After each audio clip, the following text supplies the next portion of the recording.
Bonjour Johnny, alors aujourd'hui tu veux nous parler d'un natif de Château-Gontier. Bonjour Fabrice.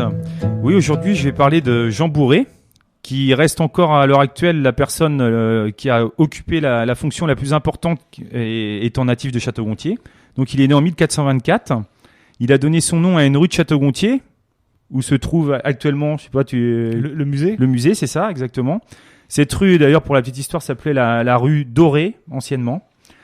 Et donc, en reparlant de Jean Bourré, c'est un des personnages les plus importants né dans notre ville. C'est le fils d'un des bourgeois les plus importants de Château-Gontier et d'une bourgeoise, Bertrande Briand de Bray.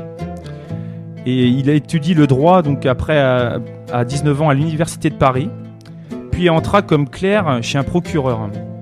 C'est probablement dans cette étude que le dauphin, le futur Louis XI, vint s'attacher ses services.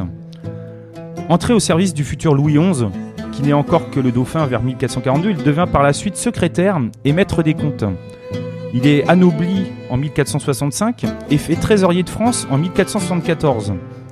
Il continue d'exercer ses charges sous Charles VIII et jusqu'à la mort de celui-ci donc en 1498. Donc, de son séjour en Bourgogne et en Flandre, Jean Bourré a rapporté une passion pour la construction et les beaux-arts.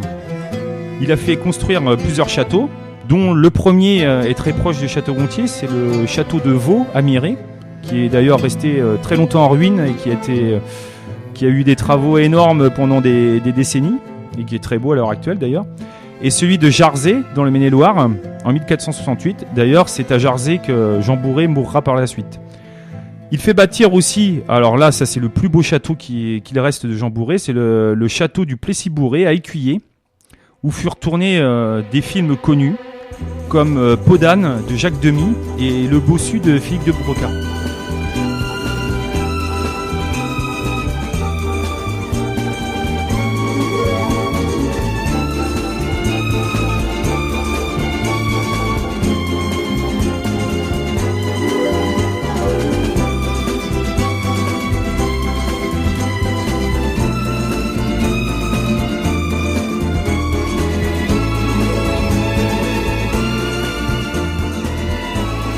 Ce château est également, on pourrait dire, mondialement connu pour sa salle des gardes, dont l'étrange plafond peint représenterait des symboles d'alchimie, tels que la lait musicienne, la fontaine indécente ou le phénix. Enfin, Jean Bourré meurt comblé d'honneur en 1506, à l'âge de 82 ans.